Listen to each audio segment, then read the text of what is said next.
Hi, everyone, and welcome to our live stream today with Cassidy Williams. We're really happy that you took the time to join us. Like I said, today we are joined by Cassie Williams, and she is a software engineer in Seattle, and she's about to start a new role as a principal developer experience engineer at Netlify. But with that, I won't gab. It's all about her and her live coding session today. So I'll turn the time over to her to get things started. Hello, everyone. I'm so excited to be a part of this and to do this. So, like you said, I'm Cassidy and I like to teach React, and I'm going to be joining Netlify next week. And so, until then, I'm just streaming stuff. But I'm going to be talking to you today about implementing a global state in your application, or rather, a shared state in your application, and how to go about that. So, without further ado, I'm going to share my screen and start talking about it.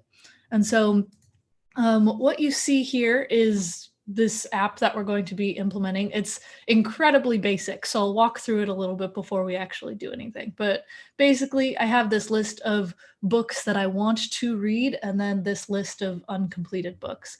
And when I click on any of those, I'm going to open up my console really quick. When I click on any of those, it says do something. And so to show what the app is, I just have this app where it has a div holding everything inside of it, the header with the reading challenge up here, and then the two book lists. And then when I go into this book list component, it's a div. The div has either completed or to read, depending on if the list is the completed list. And so as you can see, I have this little Boolean attribute right here. And then inside of this, I have this complete list. Basically, it just takes this list of books. It's truly just a string array. I think I have it in this constants file. It's just a string array of this list that I want to implement here. And then we have this li. So in here we have each type of book, and then when I click on each of them, it says do something. So when I click on these, we have the little do something in the console, and so I'll zoom in there in case that's too small. So that's what we have so far. What I would like to do is make it so if I click on this book, it'll go over to the completed list. And there's all kinds of fun things that we can do with this, but I'm going to keep it kind of basic so we can talk about the important aspects of sharing state and everything. And I am taking a look over at the comments. Whenever I look over to the left, that means that I'm looking at the comments, and so I'm not just like, I don't know, zoning out. But anyway, let's see. Oh, hello, Jason. Hello, Samantha. Hi, people who are coming. Redux is my ex that I keep running back to. You don't have to do that. Okay, so for those who don't know what Redux is, it's a way to manage state in an application, and it came out in 2015, 2016, maybe even 2017. No, I think it was 2016. Anyway, it came in. Oh, hey, Dom. Hey, Christina. Wow, so many fun people. So it came out, and it was kind of the way to manage state in applications, and it got the job done. But there's better ways to do it now, especially with React hooks and the context API that came out. And so what I really want to do first is kind of explain reducers just in a quick nutshell, because I think that's really the part of the brain where everybody's just like, what the heck are reducers? And once we kind of understand reducers, then we can combine it with the context API and implement stuff in here. So let's just say we have some kind of function. Let's just say we have a function add in here, and we have add that takes in x and y, and then returns x plus y. If we do that, we can then, apply an array of variables to it. So let's just say I have an array that is 1, 2, 3, 4, 5. Yeah, I'll just leave it at that. Then what we could do is we can do, let's see, console.log, and then in here we'll do array.reduce add and then 0. And so if I refresh here, the number 15 is now logged. And that's kind of how this reduce function works. And I'll step through it really quick. So what happens is when you have this add and then 0, the first thing that happens is it does 0 plus 1. So it takes this 0 and then adds that to 1 in the array. And then on the next invocation, it does 1 plus 2. It takes the previous invocation's value, 0 plus 1, which is 1, and then adds it to the next value in the array to make it equal to 3. And so on and so forth. The next one will be 3 plus 3 because it takes the previous invocation's value right here and then adds it to the next value in the array. And then it does 3 plus 4, or not 3 plus 4, 6. Wow, math is hard. It's still morning, right? I can use that as an excuse. So 6 plus 4 is 10, and then ultimately it will be 10 plus 5, which is 15. And so it adds all the values in the array. And so you can think of this add as kind of the dispatch function, the function that adds actions, which the actions are this array right here. And then the initial state of your application is 0. So that's kind of how reducers work in a nutshell. And oh, people want me to zoom in and increase the font size. I can do that. Quick little pause. How do I do this? Okay, I will make my font size bigger. Hopefully that's good enough, and let me know if it's not. I can do that again. Okay, so anyway, that's generally how reducers work. And so if we wanted to implement some kind of reducer in our application, we have to think, okay, we want to be able to populate that actions array. We had that array before, this 1, 2, 3, 4, 5. What if instead of numbers, it's actual actions that we want to do? And so I could say, let actions is equal to an array of objects, and so the state could have some type of I don't know, increase value, and then that value will be increased by 2, and then we could have some decrease value, and we can have an action of type decrease, and then we'll decrease it by 4 or something. And so if we have some kind of actions array like this, what we can do with a reducer function is we can make a function reducer, and then in here, what we can say is that we want to take in the state and the action, and then kind of use this reduce to apply these actions to whatever our application state is. And so that's generally, it's instead of having numbers, you have these actions. And a dispatch function that you might have seen in Redux is something that populates this actions array. And so that's generally how reducers work. Now, the second thing that I want to show you is the context API. And the context API is something where you can actually create kind of a portal of context to everything. And so let's actually talk about this application here. We have this list of books, and we want to have a list of completed books. And right now we just have this component book list to show that. And so again, we have this, if it's not the completed list, we show this book list. What I could do is if I take this out right here, I could just populate both lists with this. But what I want to do is move the book lists from one to the other. Now, typically, before the context API and before even Redux, what you would have to do is you would have to do what's called lifting state. And so I would have some kind of state variable in here, and then I could do like let some state and set some state is equal to sets or use state, whatever, to have some initial state. And then we would lift that state up to this app level. And then at this app level, we could have something where we'll have state variables where we would have a book to read list, a to read list, which is like the initial state of books. And then, oh, dang, it imported something. Oh, it imported my list. Cool. And then a completed list, which is just an empty array. And then we would kind of pass it down to these different book lists. And so the state wouldn't live in the book list. It would live at this app level. And this is a very simple application, but if you think of a much more complex application where, let's just say we had tons of book lists, or we had, I don't know, we wanted to implement dark mode or something, you would have to lift state multiple times, and you would just have this kind of giant store of state that lives at the top level. And so Redux was meant to fix something like that. Now, with the context API, you can actually kind of create a portal of context where the context is shared across all the components in your application. And so I made this app context file. And in this app context file, it's very, very bare bones right now, but we're going to start implementing it. So I'm importing create context, use context, and use reducer to do this. And I have this initial state that I kind of just talked about where to read is books, which is again from that constants file right here.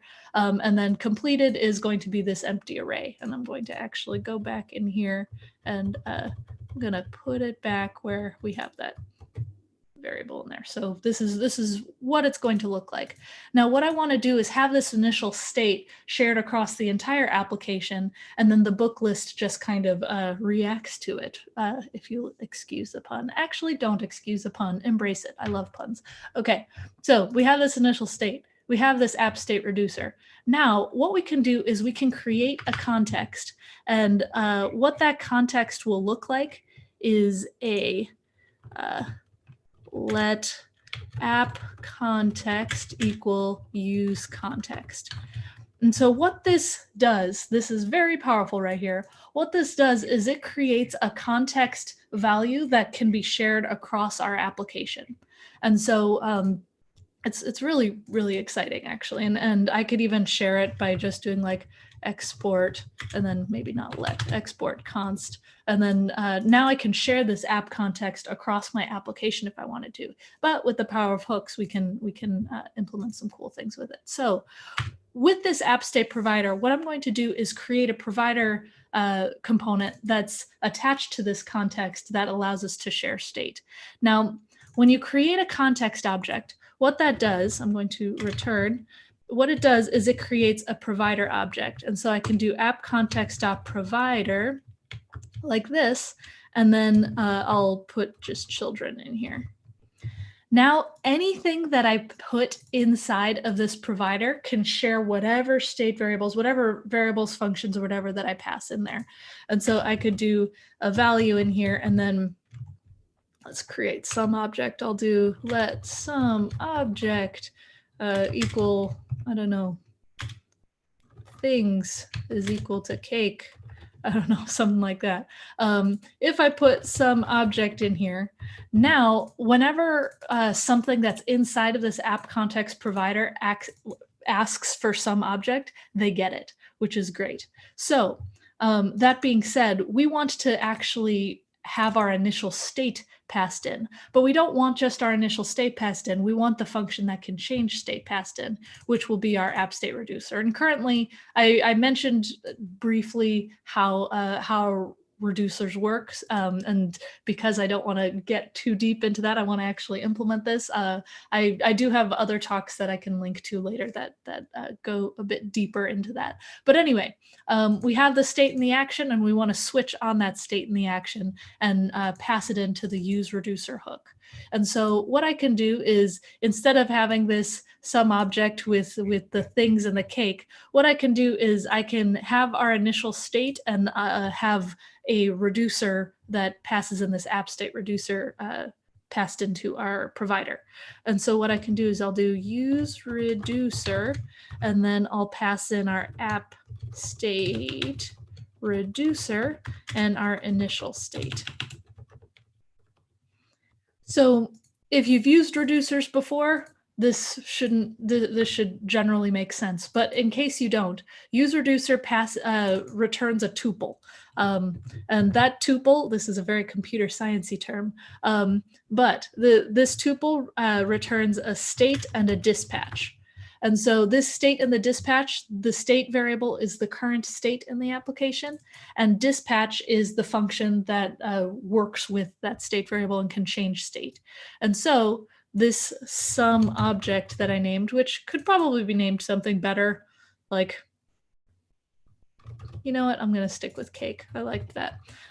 This cake that's being passed in is now accessible by all of the children in this app context provider. And when I say children, I mean any components that are passed into it. And currently no components are passed into it, so we should change that.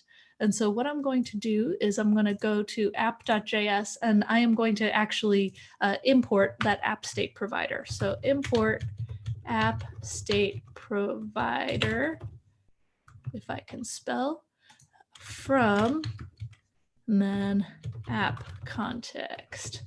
And that's just that file that I was working with right here on the side. So I'm exporting this app state provider to the app context. And so now what I can do is I'll do an app state provider here and wrap my entire application in it. Ignore the errors on the side. It's just gonna keep yelling until I fix things. Okay. Oh, stop it. Ignore this. Okay. So anyway, now that I have this app state provider in here, all of the components inside of this app state provider now have access to this value in this cake variable that I'm passing into the app state provider, the app context provider here. Okay, invalid hook call. Hooks can only be called inside. I know that. Why are you yelling at me?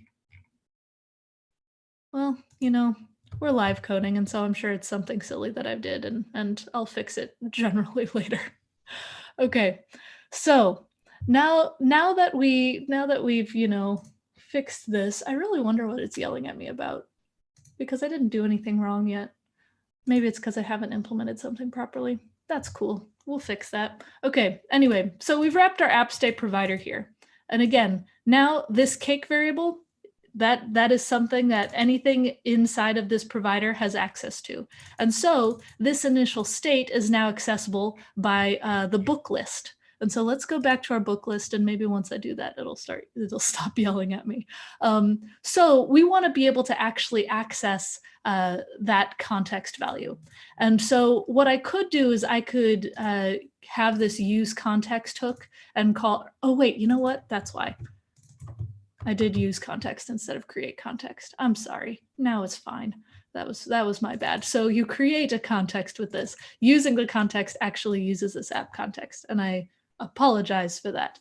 Okay, so thank you, Dom. You definitely saw that before I did. So yes, it's create context, and that's why I had errors. Okay, so we want to call this use context. And what we could do, because we're exporting the app context, what I could do is I could do import React, and then I'll also import use context, and then I'll take in this app context here, and then use the context over here. But what I could do instead, which might be a little bit cleaner, is I can actually create a hook that that uses this use context hook and wrap it, and so I don't have to export the context every single time. So to do that, I'll just do an export function use app state in here, and then I'll return use context of the app context. Now this is a lot of running around, so I'm going to explain what's happening here. We have this app state provider.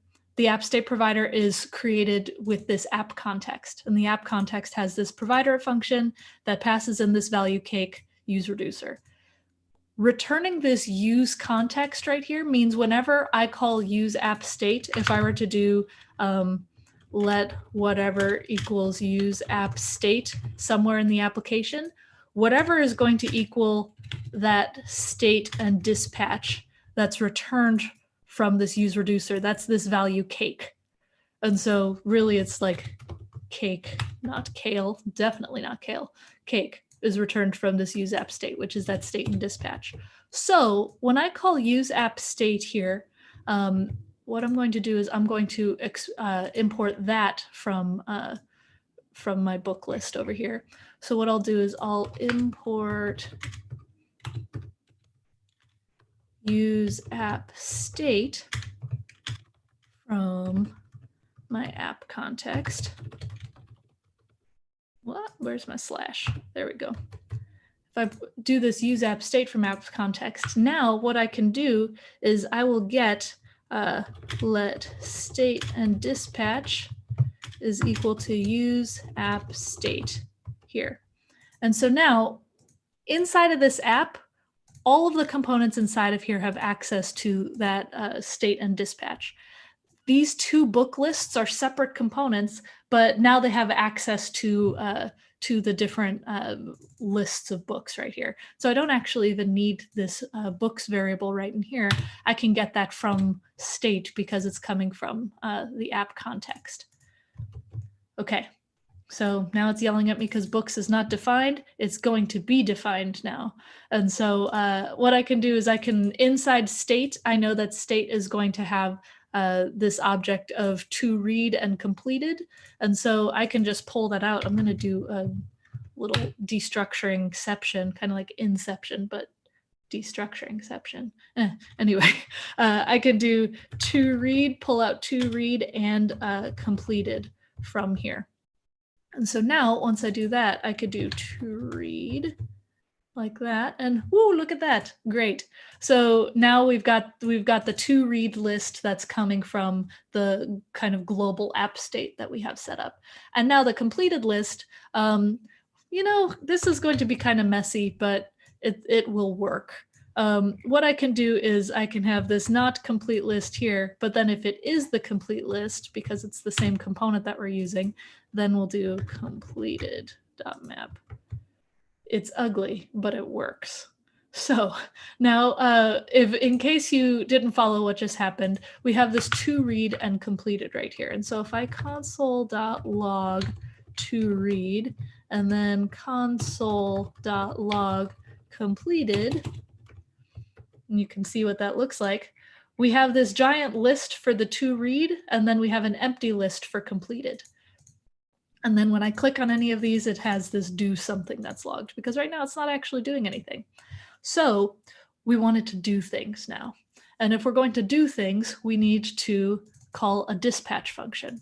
And we haven't implemented any actions inside of our switch statement yet. And so we should do that right now. And so back in our app context file, I'm going to have a case in here for reading a book. So read book.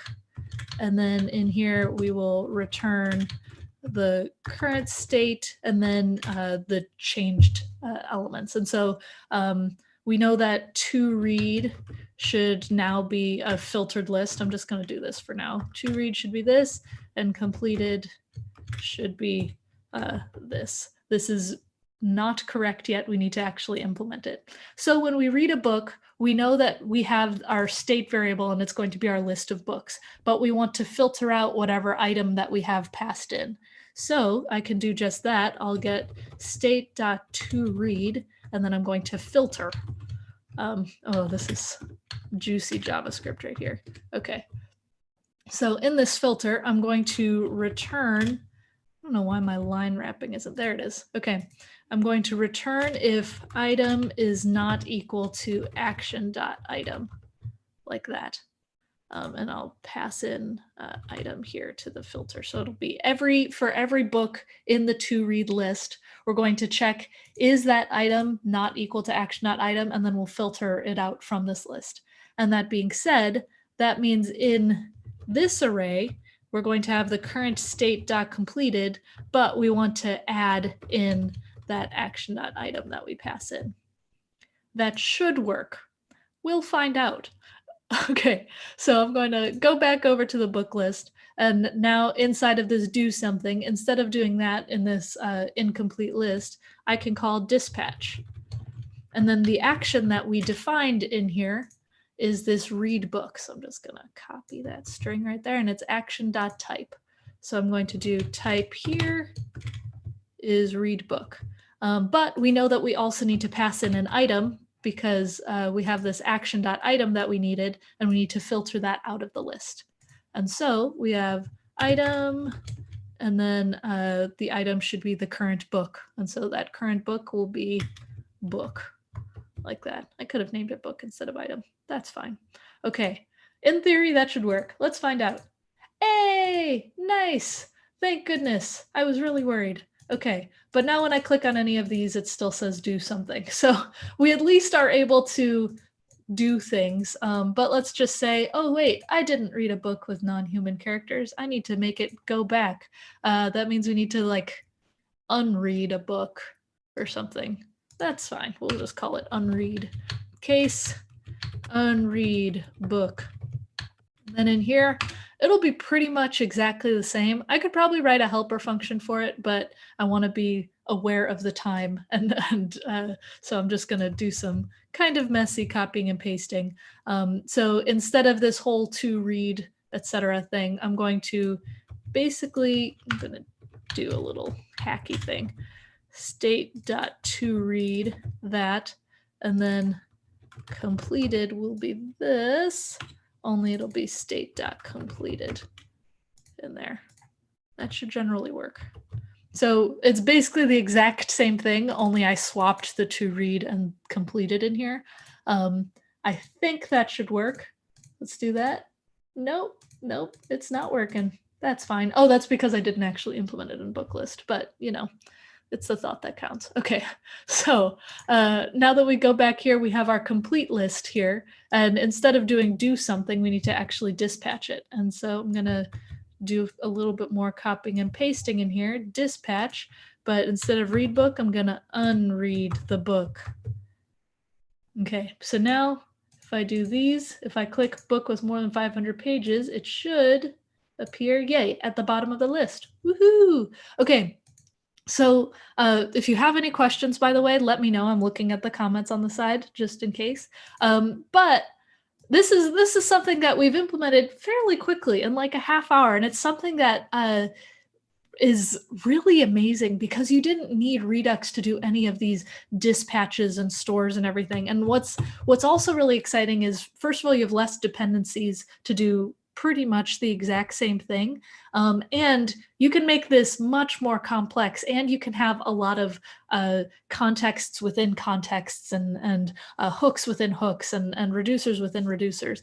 I made this more global one just to kind of illustrate a concept, but you could have, instead of an app state reducer, you could be just like a user profile reducer, and you could have just a reducer for that section of the application, or you could have a context for something else. And so you can have as many contexts and reducers as you want, and it'll work just as well. And React is really smart about differentiating between them, and it makes it really useful. And so let's just say we want to take this to another level. We have our app, and right now it's just doing this book list and complete list and stuff. But how about I'll turn this reading challenge component up here into an actual component instead of this element right here.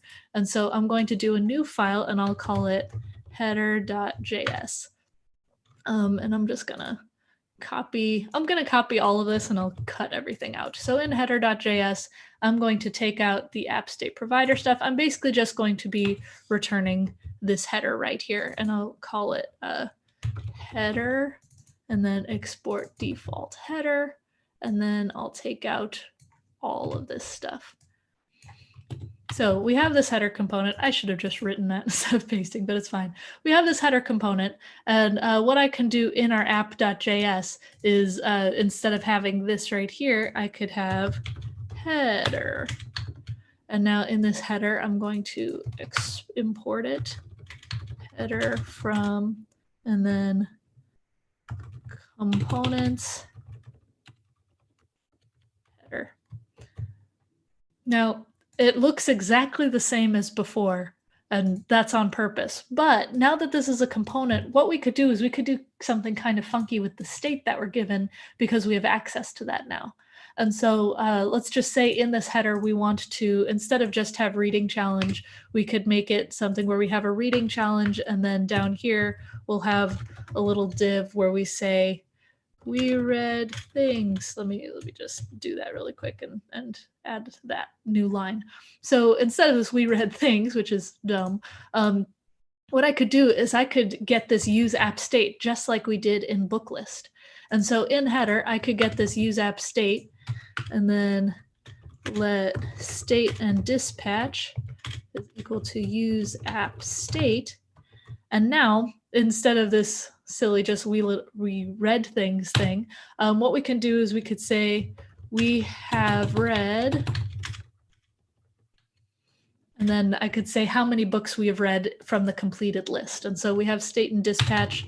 I'm going to get to read and then completed. And I could say we have read completed.length.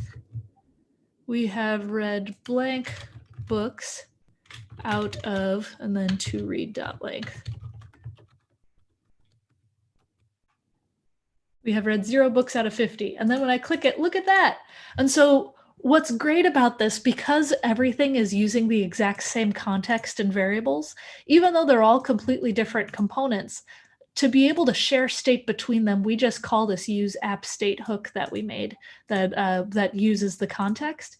And now this component of the to read list, this component of the completed list, and our header component all use the same state. Which is great, because if you think about, let's just say we wanted to implement dark mode on this, we could say that we have dark mode in our big app context, and then just have like a little toggle, and we can change the state throughout the entire application. There's so many things that we could do. You could even say, is the user authenticated? And if so, components can appear different if the user is authenticated, which is really, really exciting stuff. And look at that, as we click on things, it reduces reduces, another pun, haha, it reduces in our header there. And so there's some really cool stuff with this. Now, one other thing that I think we have time, we have time to get to. Yes, I was worried we would miss it. One other thing that you might have noticed, as we click on these different things, whenever I refresh the page or edit the code, it refreshes everything, and suddenly we're at 0 books. Wouldn't it be cool if we could save that? So this is where you could create some kind of database, hook it up with Firebase or FaunaDB or something. But in case you wanted to just do it locally on your computer, like I want to right now, what we could do is we could implement local state, where every single time we save this, it'll save the state in local state in our local storage, and then we can pull that out whenever we are, whenever we're working on this application. So what I'm going to do is I'm going to create a hooks file. I'm going to do a new file, and I'll call it uselocal.js. And this will be just a hook that implements and uses local storage. And so we need to import useEffect from React. And if you don't know how to use useEffect, I also have videos on this subject, and I can link to them later. Okay, so we have useEffect here, and I'm going to do export default function use local, and this is going to be our custom hook for this. Inside this custom hook, what I want to do is basically pull from local storage and save it to the store. And so if we're going to do this, first of all, we need to actually get things from local storage, and then we need to save things in our reducer.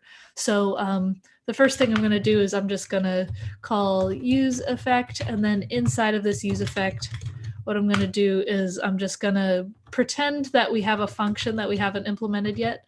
Don't dispatch event. There we go. And actually, because let's see, I'm going to do import use app state from, and then the app context. There we go. So we have this use app state, and we're going to do let state and dispatch equal use app state, and we're going to just be using the dispatch in here. And so inside the dispatch, we're going to be, we'll have some type that we need to define.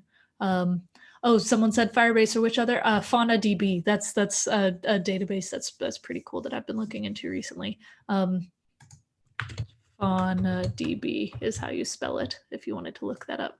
Anyway, so we haven't implemented this action yet, but I'll just say get from local state is what we'll say. And so if we want to get something from the local state, we'll need to do like a local storage.get item. And so we know that our to read list is going to have to be pulled from there. So I'll do local storage.get item is the to read list. And actually I could do the whole state with it and not just to read, but you know what? I'm just going to do it like this for now, just to get us situated. So I'll do local storage.get item and then our to read list. But then if there isn't anything in the local storage, we'll do books. And I need to import books from our constants. Books from our constants. Okay, so if this exists, great. Otherwise, we will just have the default state. And then same thing, we'll do local storage.get item, and then we could call that our completed list. And we'll say if that doesn't exist, then it'll be an empty array. Okay, so now that we've implemented this, I might get yelled at if I don't have dispatch in here by the linter. It should be fine, but anyway, we have this function dispatched when the component mounts, if there's local storage to be had. So now that we've done that, now we can go back to our context. You have set to local state. Yeah, we could do set to local state, but I'm going to do get from local state, and you'll see why I did that. I'm reading the comments there. So if I have this case, what did I call it? Get from local state. Case get from local state. And right now I'm just doing these raw strings. You should probably define some kind of enum. That would be a smarter thing to do. But again, we're doing this live. In here, I will return state, and then we know that to read should be action.toRead, and then completed should be action.completed, which is what we passed in our use effect right there. So now that we have done that, we actually need to we actually need to set local state at some point, and we can just do that in our read book pretty easily actually. And so what I can do is we have our get item to read list. What we can do is we can have a set item in there, and so inside our read book and our unread book, we could do our to read list, local storage.set item. To read list will be in there. And so I'm going to actually create a variable in here. And so I'm going to do let new to read is equal to what I put in here. So this to read will be new to read. And now this to read list is going to be new to read, like that. Don't yell at me. Why are you yelling at me? That's probably why. Oh, commas. My word. Okay, cool. And I can do the exact same thing. You know, I should have made this a more complex object. Again, we're doing it live. It is fine. And then I'll do a local storage dot set item. Then what did we call that? Completed list. Completed list is now, I'll call it new completed. And I'll let new completed is equal to that. And we'll assign this as new completed. Okay. Oh, and I wrote storage instead of storage. Oh, life is hard.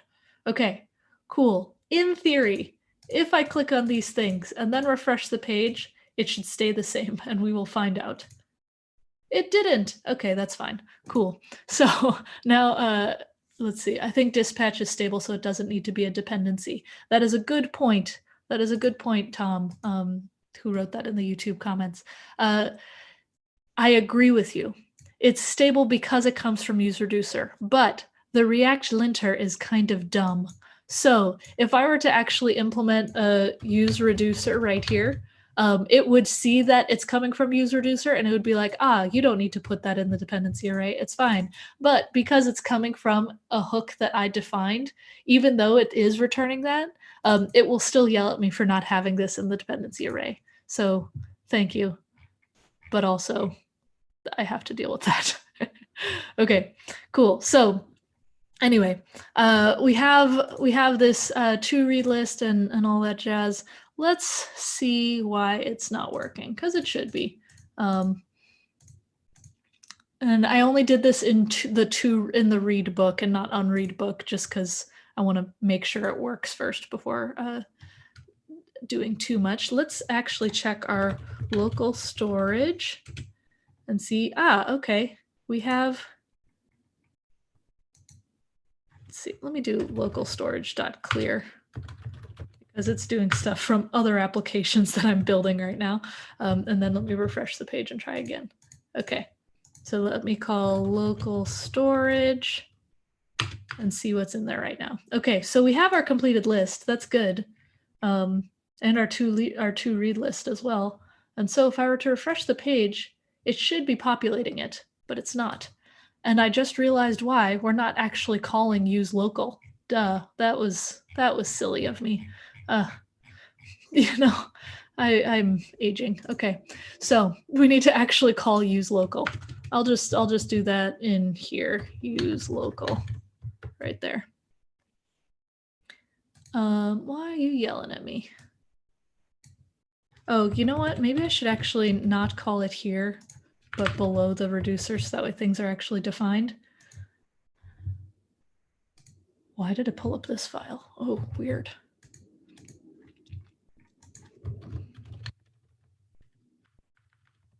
Okay, let's see. Message retracted. Oops. Oh, yeah, that's how the linter works. Okay, so object is not iterable. Oh, you know what? It's because local storage saves things as strings. That's why. Yeah, that's why. It has this saved as a string instead of and I need to parse it and stuff. Okay, we can do this, but I would also like you to ask questions while I do this. So what do you think are key benefits of Redux over a pure component API pattern, and why to go with Redux over the context API when they both basically utilize the same pattern? I don't think you should use Redux. So your question, I guess I can't fully answer it because I don't think that you should use Redux.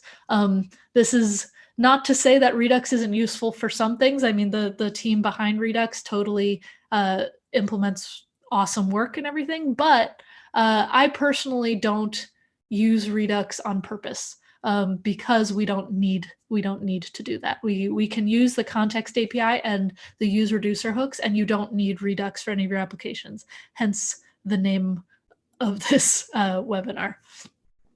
Okay, so I'm just gonna keep debugging this and answering questions that I see in the comments. If you have questions, let me know. I would love to answer them. Otherwise, I'm just gonna keep parsing this into an array.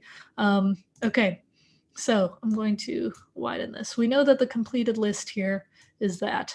And so what we need to do is we need to turn that into an array, which I think I can do with this. You know what?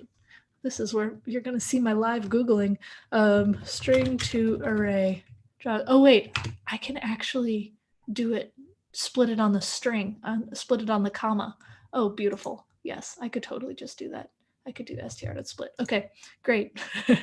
All right, so we're setting the item in this use local. What I'm going to do is I'm going to do .split on the comma, and that should turn it into an array. It seems kind of hacky, but I think it'll work. Darn it. Well, again, we're doing it live.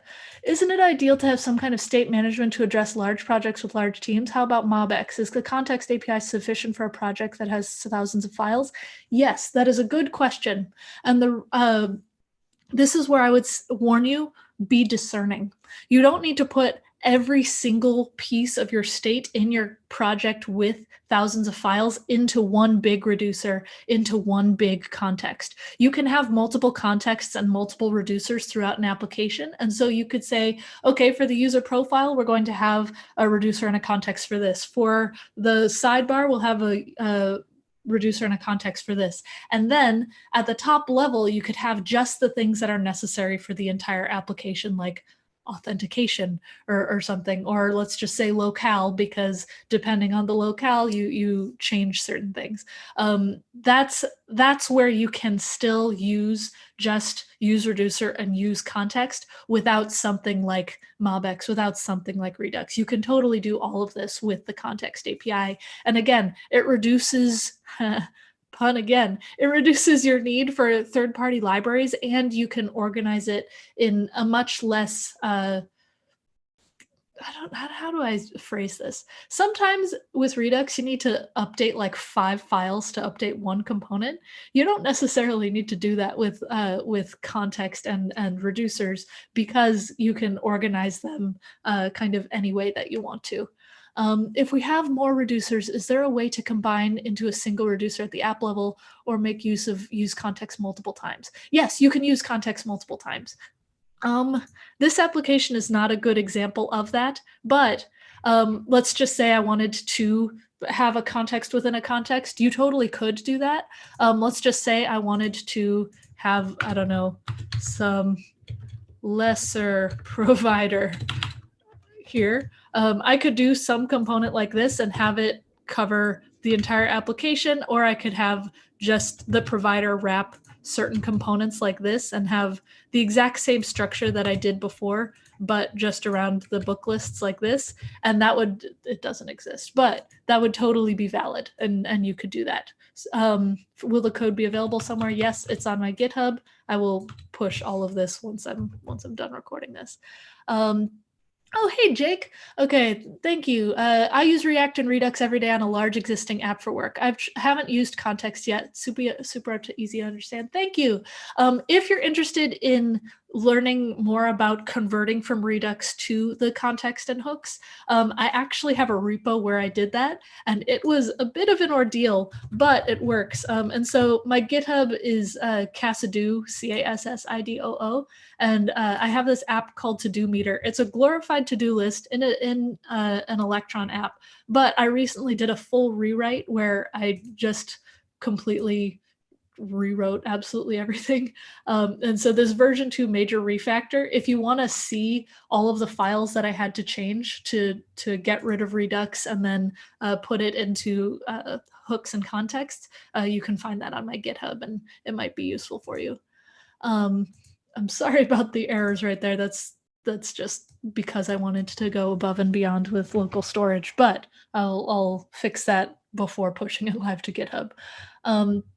How do you decide which data from the API that feeds our app to put in global state? Or do you just put global state in mainly UI and user-related data and the rest to local state? That is a good question, and that kind of depends on your application, so it's kind of hard to answer that one. I would say there's a lot of great libraries out there that help with that. For example, Apollo and GraphQL, where you can have like a local Apollo client that saves certain things, and then more Apollo server, which can serve other aspects of state.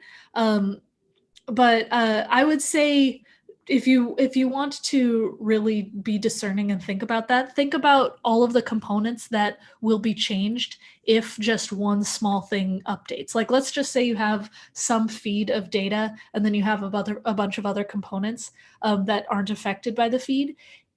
If you change the feed in a global store, then all of those other components will have unnecessary re-renders. And so you should try to not put things in a global store that will cause unnecessary re-renders. And that's generally the rule of thumb.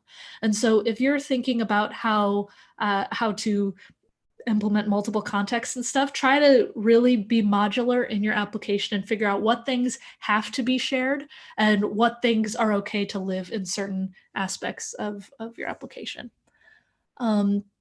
According to the context API, it's not meant to replace context. I'm not entirely sure what you mean by that. Um, it says it should only be used for small objects. It doesn't need to be used for small objects. It could be used for big and small. Again, I would say be discerning and try not to have a context that is really, really, really massive, but have something where, again, you can have just absolutely necessary things at the global context level, and then smaller things at a lesser context level.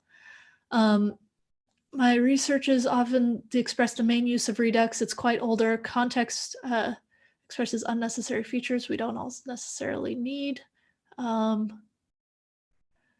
My take on it is to be aware of what was written in the React docs, and if I can avoid Redux, then I'm using context. Any opinions on that?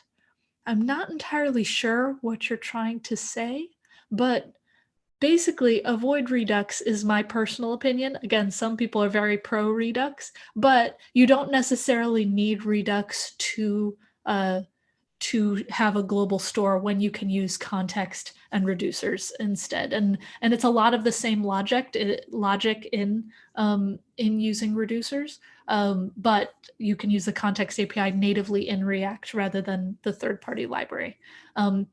And plus, for future proofing, React Suspense is coming out soon, and concurrent mode and everything. And hooks and context and reducers are very future proof, and those will work with concurrent mode, which will come out in the future. And Redux might, but it might not. And so, if you really want to be future proof, moving towards this pattern is what you should be doing. Could I link my GitHub, please? Yes, it's github.com/Cassidy. I'll put it in the chat, but also it's going to be at github.com/Cassidy right there.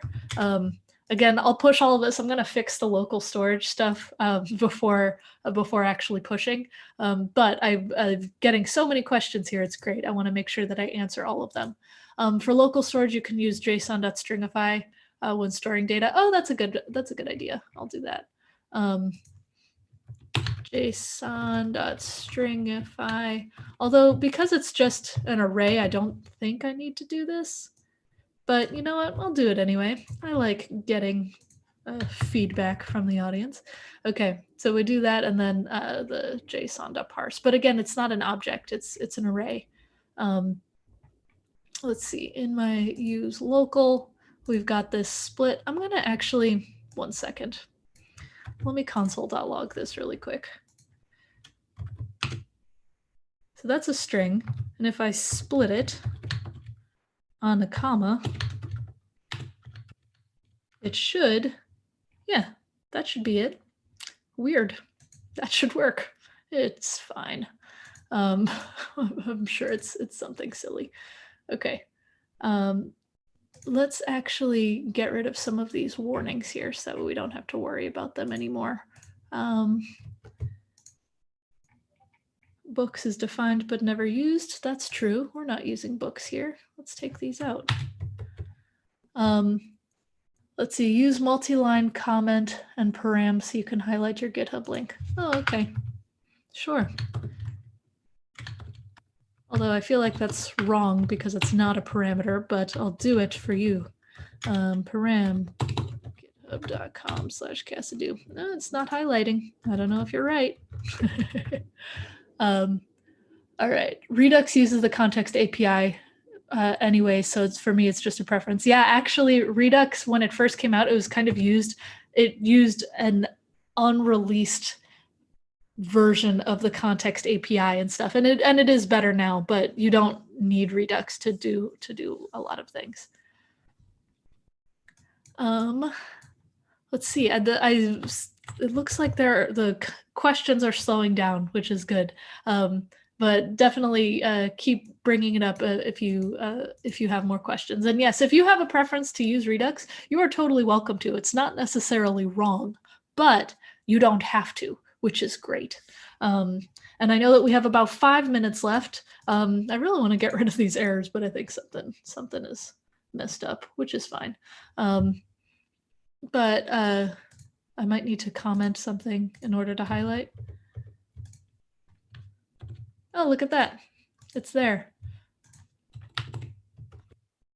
It's still doesn't highlight my username, but that's fine. GitHub.com/Cassidy is my handle. And so that to-do meter application is the one that to-do meter is the one that actually implemented a rewrite from Redux to hooks. Which debugger do I use? I basically have the built-in React stuff and then do a lot of console logs. I should do better, but that's what I do. Would I need to use a JSON.parse when fetching from local storage since they're stringified? That's the thing. Because it's a string, this split should generally work, but I could do that. JSON.parse this and that. And let's see. I'm very open to it. That and then that. Yeah, I think it's just something that I disorganized something properly. Oh, now it's an object and now it's mad. Let's see. This object is not iterable. Well, that's not the problem. No, again, I'll pull that out. I'll pull that out in a little bit. But anyway, I'll fix this. I'm sure when you see the code, it'll be something silly. But you know what? What's great is we don't actually need to do this. I could just comment this out, and our application will work just fine, as if we didn't implement anything. And I'm sure that I'll figure it out like the minute that this webinar ends. But are there any last minute questions before we finish up? I appreciate you all coming along. It's been very fun. I've enjoyed it. I hope you have enjoyed it through my babbling. I hope you found some of this useful for you. Great. It looks like there's not too much. So if you would like to find me on the internet, my username is Cassidy for everything except for Instagram because a teenager took my handle. So Cassidy, Cassidoo. You can find me on Twitter. You can find me on GitHub. Cassidoo.co is my website. You can check out my newsletter. I have a weekly newsletter where I put a bunch of interview questions in every single week. And then there's also just, web dev articles and jokes, and I talk about mechanical keyboards a lot. And then, yeah, you can check out my Patreon or CodePen or whatever from there too. Is there a way to replicate Redux DevTool styles introspection with this pattern? Look at the React DevTools. They are great. Recommendation on Pluralsight course on React. There are many, so I can't actually recommend an individual one, but there are many awesome ones. But anyway, thank you all so much for being a part of this. I had a good time, and I hope that you did too. And I'll be sure to push all of this to GitHub. The repo name is going to be this reading challenge webinar. I'm going to push it in the next, 5 minutes, so that way you can check out the code yourself. And I think that's it. Thank you so much. Thank you so much, Cassidy. We really appreciate you taking the time. And I know that I speak for everyone. I've just seen so many different comments coming in on all the different channels we've been streaming this to. So everyone's really appreciative of what you're able to do, and we'll have to try to set something up like this again soon. Two things that I just wanted to mention real quick to finish up the stream today. Number one, if you've never used Pluralsight, we currently are offering free access to all of our content for the rest of April. It's part of our free April promotion. So if you're interested in that, there's nothing to lose, no credit card required. Go to pluralsight.com to learn more. The second thing is we are celebrating Tech Skills Day. If you didn't know, there is a holiday all about technology skills, and it is next Thursday, April 23rd. And so how we're going to celebrate this year is by having a really awesome live event that will be streamed for free with some of the biggest names in tech. So we're talking Scott Hanselman, Chloe Condon, John Papa, Troy Hunt, Deborah Kurata. We even have Andrew Yang, and the whole event is hosted by Hank Green, if you're familiar with him on YouTube. So we've got a really cool lineup. We hope to see you next Thursday. You can go to techskillsday.com to learn more about that. And with that, thanks again, everyone, for joining. Thanks again to Cassidy, and everyone have a great rest of their day. Yeah, thank you so much for having me. This was really fun. And yeah, I joined Netlify next week, so use it. And I'm sure I'll be doing some more videos for them as well, too.